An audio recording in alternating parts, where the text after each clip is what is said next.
A mensagem de hoje é uma homenagem às 37 almas desafortunadas que estão, nesse momento, lá na Flórida, que pertencem à Igreja Adventista de Dallas, mas que estão curtindo o descanso merecido de férias. Dizem, segundo o nosso departamento de estatísticas, que tem 37 membros da Igreja de Dallas nesse momento lá na Flórida. Tadinho dele, gente, eu estou com uma pena tão grande. E aí, a mensagem de hoje, de certa maneira, é uma homenagem a eles que estão passando toda essa dificuldade lá. Mais uma vez, à beira-mar. Aí, um ancião daqueles bem, assim, abusados, ontem me manda uma mensagem, entendendo porque a gente tem e-mails que circulam entre os anciãos com o programa e o serviço litúrgico do sábado. Ele viu aqui a mensagem, o título da mensagem, aí me mandou uma foto ontem da praia, dizendo assim, mais uma vez à beira-mar. Vai para você aí, viu, engraçadinho. Nós queremos saudar também quem nos acompanha pela internet, aqueles que assiduamente já têm acompanhado parte do funcionamento da igreja, alguns dos parentes dos que aqui congregam, aqueles também que no futuro verão essa mensagem. Nós desejamos a todos que a mensagem bíblica os alcance, que ela venha para os que precisam de uma palavra de incentivo, que ela venha incentivar, para aqueles que precisam de uma palavra de exortação, que ela venha exortar, e que o Espírito de Deus possa fazer as devidas adaptações às necessidades de todos nós. Por favor, João capítulo 21, nós vamos começar a partir do verso 1 a leitura, e lemos assim. Depois disto, tornou Jesus a manifestar-se aos discípulos junto ao mar de Tiberíades. E foi assim que ele se manifestou. Estavam juntos Simão Pedro, Tomé, chamado Dídimo, Natanael, que era de Caná da Galiléia, os filhos de Zebedeu, que eram o Tiago e o João, e mais 2 dos seus discípulos, provavelmente Filipe e André. Disse-lhe Simão Pedro, vou pescar. Disseram-lhe os outros, também nós vamos contigo. Saíram e entraram no barco, e naquela noite nada apanharam. Mas ao clarear da madrugada estava Jesus na praia. Todavia os discípulos não reconheceram que era ele. Perguntou-lhe Jesus, ei, filhos, tendes alguma coisa para comer? Responderam-lhe, não. Então lhes disse, lançai a rede à direita do barco, e achareis lá alguma coisa. Assim fizeram, e já não podiam puxar a rede, de tão grande era a quantidade de peixes. Aquele discípulo a quem Jesus amava, que era o João, autor desse livro, disse a Pedro, é o Senhor. Simão Pedro, ouvindo que era o Senhor, cingiu-se com sua veste, porque se havia despido, e lançou-se no mar. Mas os outros discípulos vieram no barquinho, puxando a rede com os peixes, porque não estavam distantes da terra, senão quase 200 côvados, aproximadamente aí uns 100 metros da praia. Ao saltarem em terra, viram ali umas brasas, e em cima peixes, e havia também pão. Disse-lhes Jesus, trazei alguns dos peixes que acabastes de apanhar. Simão Pedro entrou no barco e arrastou a rede para a terra, cheia de 153 grandes peixes. Você vê que o departamento de estatística aqui também estava funcionando. Eles acharam por bem contar quantos peixes. E não obstante serem tantos, a rede não se rompeu. Disse-lhe Jesus, vinde, comei. Nenhum dos discípulos ousava perguntar-lhe, quem és tu? Porque sabiam que era o Senhor. Veio Jesus, tomou o pão, e lhes deu, e de igual modo o peixe. E já era esta a 3ª vez que Jesus se manifestava aos discípulos, depois de ressuscitado dentre os mortos. A gente interrompe a leitura por aqui. Os discípulos tinham vindo de Jerusalém, segundo a orientação de Jesus, foram à festa, às atividades festivas na capital, para que não fossem mal interpretados, que estavam boicotando a religião. E agora, segundo a própria orientação de Jesus, de que haveriam de se encontrar com ele na Galileia, eles foram às margens do mar e se acharam ali rodeados de recordações de Jesus e de suas obras. As suas memórias tão vivas e o amor por Jesus ainda muito grande. Ali naquele lugar onde os discípulos estavam, Jesus tinha acalmado a tempestade e alimentado aquela vasta multidão, uma história que também você está familiarizado. Ali, Jesus havia curado muitos doentes, este era o cenário. E era no finalzinho da tarde, a tarde agradável, e Pedro, que ainda sentia muito amor por barcos e pesca, propôs que os discípulos se lançassem ao mar para pescar. Aí, durante a noite, os discípulos prontamente atenderam sua solicitação, mas na medida em que os seus esforços não davam em nada, alta madrugada, eles sentiram como nunca a ausência do Mestre. Se interrogavam quanto ao próprio futuro e uma tristeza se abateu sobre eles diante das expectativas sobre o amanhã. Todo esse tempo havia um observador invisível que os acompanhava à distância, lá da praia. E ao amanhecer viram um estranho em pé, ali, na beira do mar. O barco já estava muito próximo à terra, 200 côvados, aproximadamente 100 metros, quando esse homem pergunta: tem alguma coisa aí para comer? Eles disseram: não. E eu vou dizer para você, eu sou de uma cidade litorânea, eu venho de um lugar onde temos muitos pescadores, é uma das atividades mais fortes do meu estado, Santa Catarina, e eu vou dizer uma coisa para você, de cedo eu aprendi uma coisa: se você vê um pescador sem nada na mão, não pergunta se ele pegou alguma coisa, porque ele provavelmente deve estar aborrecido por ter trabalhado, tentado, e não ter conseguido pegar nada. Ou seja, Jesus arranca dos discípulos uma resposta que aumenta ainda um pouco mais a sua frustração. Não pegamos nada. Então, Jesus diz assim: então lança a rede do lado direito do barco. Olha, eu quero dizer a você que essa foi uma sugestão, no mínimo inocente, se não até boba, a partir daquela situação que eles estavam. Primeiro, que naquele lugar não se pescava de dia, as águas eram muito claras, os cardumes se espantavam com facilidade. Eles tinham ido nos lugares em que eles sabiam que era mais fácil pegar o peixe, e agora, já ali com as redes todas arrumadas dentro do barco, frustrados depois de uma madrugada cheia de tentativas, alguém chega e diz, quase na beira da praia: joga do lado direito, que vocês vão encontrar alguma coisa. Eu não sei você, mas a sensação é que eu já vi esse filme, e sim, de fato isso já tinha acontecido. E aí eles lançam as redes, impulsionados por sei lá o quê. E depois que as redes manifestam ali, quase que naquela tensão, a ponto de se partir, a ficha de João cai primeiro. O vulto daquele estranho na praia, que Jesus, velado por uma aparência não familiar a eles, ainda o seu corpo já glorificado, mas dentro, escondido por trás da humanidade, João, a ficha dele cai, ele diz: é o Senhor. Isso já aconteceu antes, nós já vimos esse filme.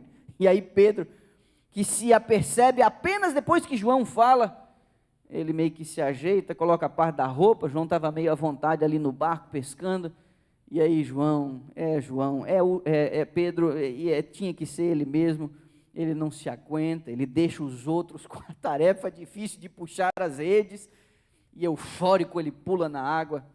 E aqui fica evidente que Pedro tinha uma paixão ainda maior do que a pescaria, era o amor que ele sentia por Jesus. Ele deixa o melhor da pescaria, é o momento em que os peixes estão ali, que você reconhece o esforço do seu labor, e ele não quer saber de mais nada. O amor por Jesus é maior que a sua paixão pela pesca.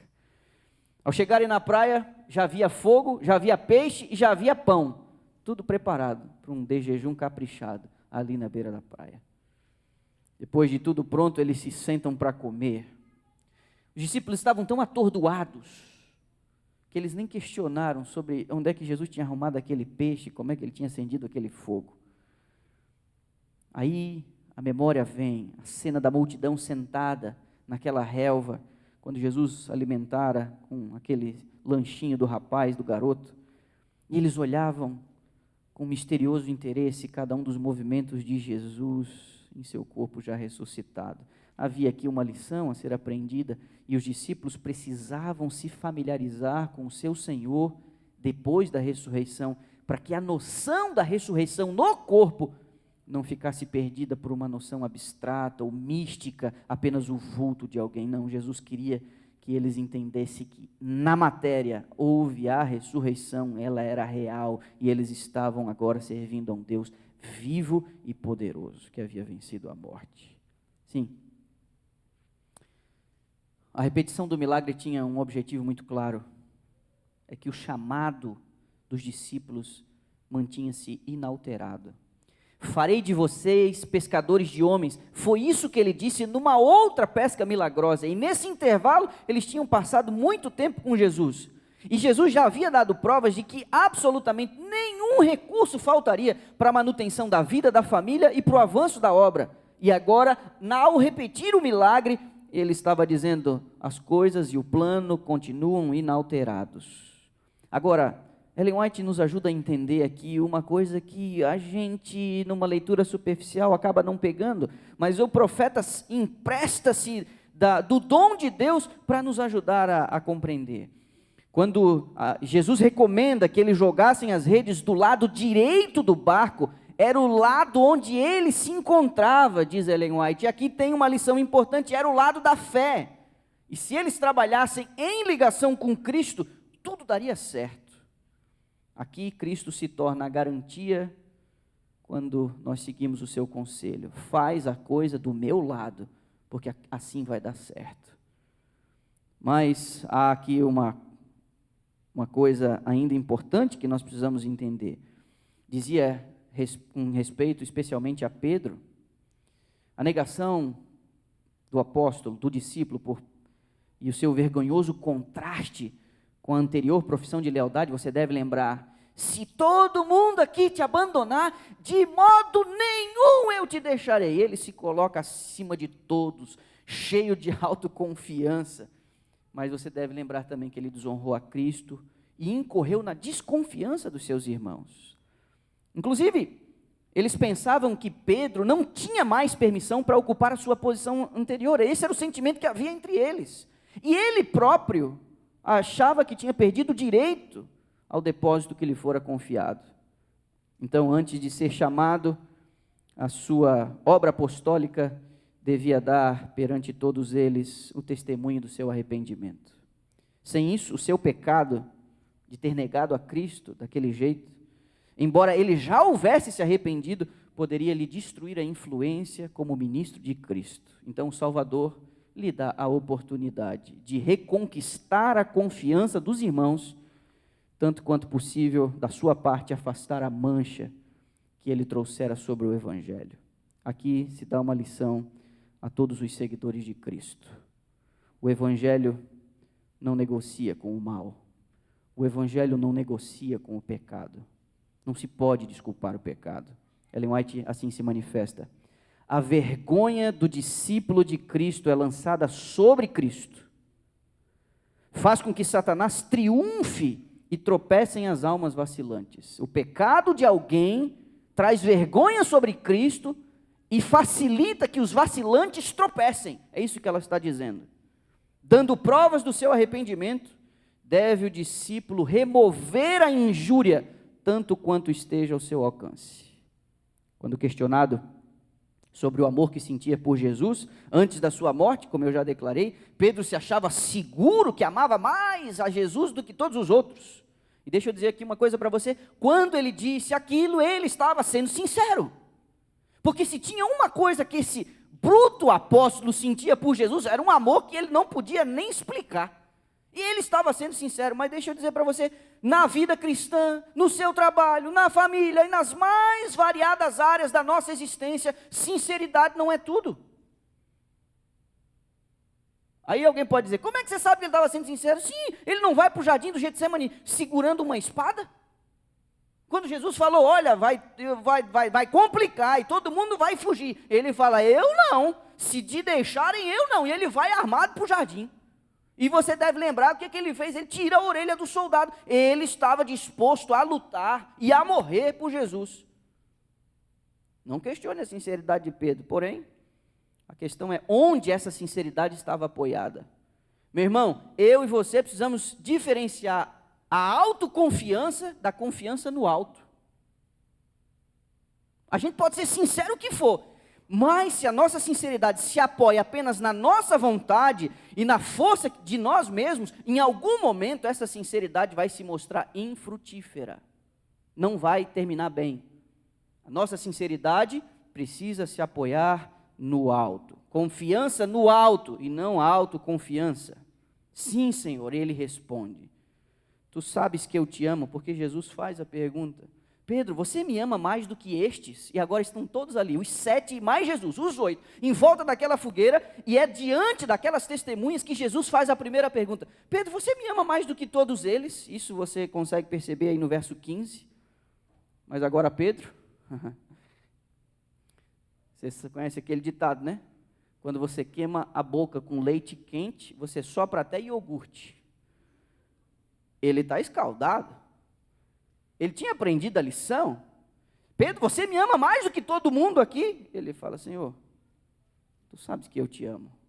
Agora, ele está confiando em Jesus, que lê os motivos do coração. Ele confia no Jesus que lia o pensamento daquela elite religiosa, que conseguia saber o que as pessoas estavam pensando. Ele sabe que Jesus tem esse poder, e ele agora quer que Jesus verifique a sua sinceridade, mas não fala mais com arrogância. Jesus faz a pergunta pela segunda vez, no verso 16. Simão, filho de Jonas, tu me amas? Agora Jesus não usa mais a comparação. Agora é só com ele. Simão, filho de Jonas, você me ama? E é interessante porque ao chamá-lo pelo nome do batismo, você deve lembrar que Jesus havia trocado seu nome. Não és mais Simão, agora és Pedro. Mas quando agora Jesus chama ele pelo nome do batismo, associando ele inclusive à sua origem paterna, Jesus parece apelar ao seu passado. E mesmo apesar desse passado, oferece a Pedro uma nova oportunidade. Conheço você, meu velho amigo. Sei quem você é. Conheço sua origem. Eu não ignoro as suas limitações. Mas eu quero saber de você, Pedro. Você me ama?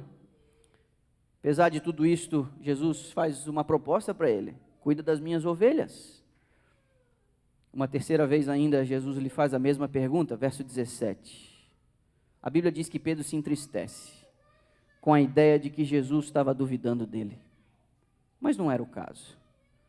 Repare, 3 vezes Pedro negou a sua associação com Cristo. Por 3 vezes ele disse, eu não conheço esse homem. A última vez ainda com mais veemência. E agora Jesus oferece 3 chances para ele rever a sua posição. 3 negativas, 3 afirmativas. E Pedro responde a terceira vez, Senhor, tu sabes todas as coisas. Meus irmãos, Jesus sabe todas as coisas. Ele conhece as nossas ações e reações lá pela causa. Ele conhece os motivos do nosso coração. E eu quero dizer a você, ao mesmo tempo que isso nos dá segurança de que Jesus conhece o que vai aqui dentro, também deveria nos servir de alerta. Ele sabe o que vai aqui dentro. A gente pode vacilar mesmo quando está fazendo a coisa certa. Já pensou?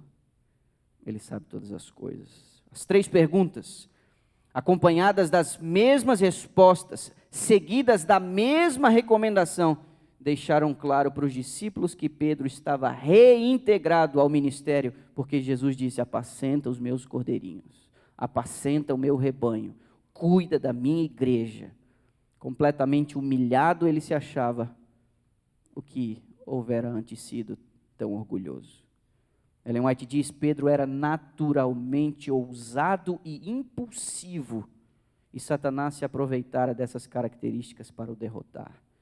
E aí, o texto que foi lido aqui, Lucas 22, Satanás vos pediu para se andar como trigo, mas eu roguei por ti, Pedro, para que a tua fé não desfaleça. E tu, quando te converteres, olha o que diz, confirma os teus irmãos.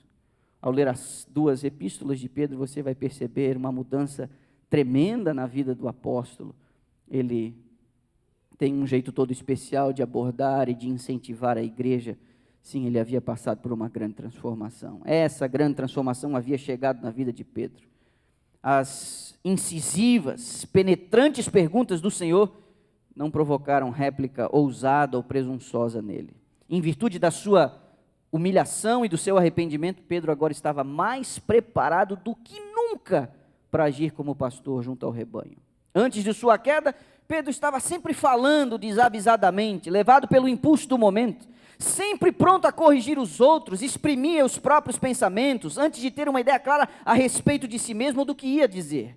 O Pedro convertido, porém, era bem diverso. Conservava o antigo fervor, mas a graça, olha as palavras da serva do Senhor, a graça de Cristo lhe regulava o zelo. Zelo mal direcionado, não regulado pela graça, é um grande problema. Ele não era mais impetuoso, não confiava mais em si mesmo, não era presumido, mas havia se tornado calmo, dominado e dócil. Aqui a gente tem uma outra lição preciosa. Nos é exigido tratar o transgressor com paciência, simpatia e amor. Olha, é nossa obra olhar a Cristo e segui-lo. A gente vai ver erro na vida dos outros e defeitos no caráter dos outros. A humanidade está cheia de fraquezas. Em Cristo, porém, acharemos perfeição. Quando para Ele seremos, olhando para Ele, seremos transformados. Essa semana eu li a frase do pastor Alberto Tim. Foi escrita, acho que na meditação matinal, e alguém citou em algum lugar. Ele diz assim: na igreja necessitamos mais de reformadores da própria vida do que da vida dos outros. O povo de Deus sempre foi alvo dos ataques do inimigo. Quando vacilava, mensageiros da parte de Deus eram enviados para advertir o seu povo. Mas eu vou dizer para você, em toda a Escritura, eu não vi um profeta que se candidatou ao cargo. A iniciativa de alguém para ser um mensageiro de Deus sempre parte do Senhor. E ao contrário do que muitos pensam, a principal tarefa do profeta não era exortar o povo, mas encorajá-lo. Agora, com Pedro, Jesus não faz um questionário para colocar ele de volta no ministério, para reintegrá-lo à sua equipe. Na realidade, o escrutínio teve apenas uma única pergunta: Pedro, você me ama? Conhecimento, liberalidade, eloquência, gratidão e zelo são todos auxiliares na boa obra, diz Ellen White, mas sem o amor de Jesus no coração, a obra do ministro cristão é um fracasso. Aí, depois desse diálogo, ficou claro que Pedro havia voltado ao time. Então agora Jesus chama ele para dar uma caminhada pela praia, só os dois. Agora era só os dois. E nesse momento Jesus revela a Pedro o fim de sua vida. Hoje, Pedro, você manda na sua vida, você vai aonde quer, mas haverá um dia em que você não terá mais essa possibilidade.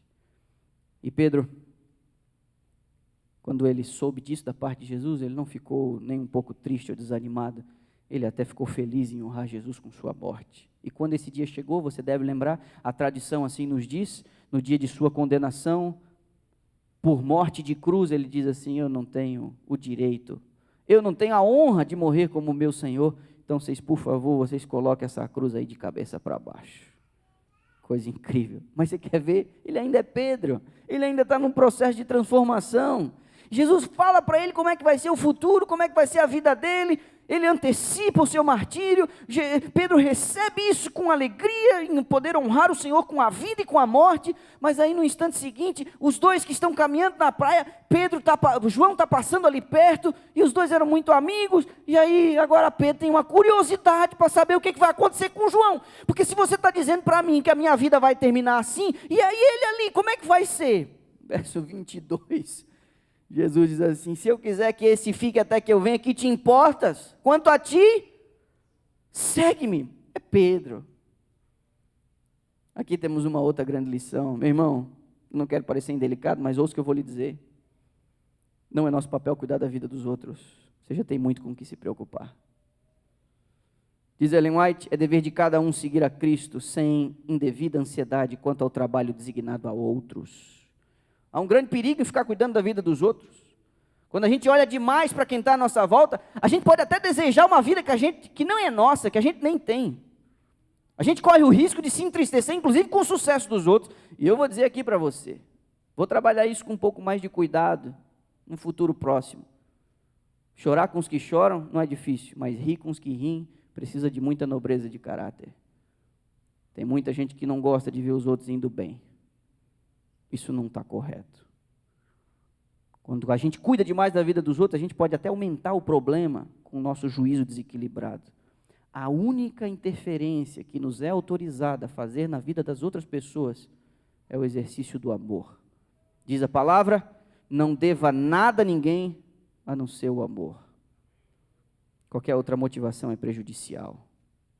Quantos hoje em dia são como Pedro? Interessam-se nos negócios dos outros, diz Ellen White. Ficam ansiosos por conhecer-lhes o dever, ao passo que estão em perigo de negligenciar o seu próprio. Pedro, você tem que cuidar da sua vida. Foi isso que Jesus falou para ele. Quanto a você, segue-me. E aqui eu parto para o final. Essas palavras, segue-me, foram cheias de ensino e significado.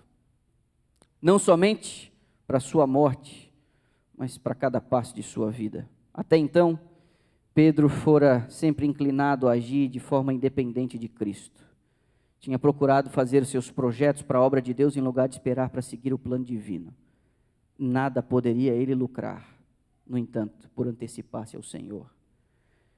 Jesus ordena-lhe, segue-me.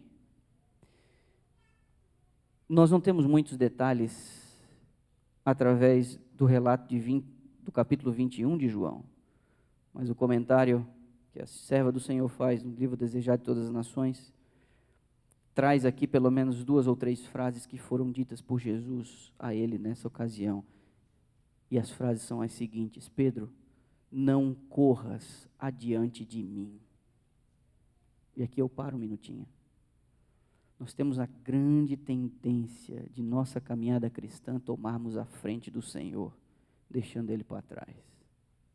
A gente tem a grande tendência de fazer aquilo que não nos é pedido sem o conselho de Deus. Segunda, Jesus diz assim, então não terás de enfrentar sozinho as hostes de Satanás. Se você me deixa para trás, Pedro, se você recusa o meu conselho, se você me põe no banco do carona, se você toma a dianteira, você assume o risco de você lidar com um inimigo que se opõe a todos aqueles que me seguem. E se você que ao caminhar comigo, ao me deixar tomar a frente, eu assumo o risco de filtrar os ataques do inimigo, porque eles virão. Se você toma a frente, você fica vulnerável. Foi exatamente isso que aconteceu com ele. Cheio de autoconfiança, ele diz, se todo mundo te abandonar, de modo nenhum eu irei. Tornou-se vulnerável.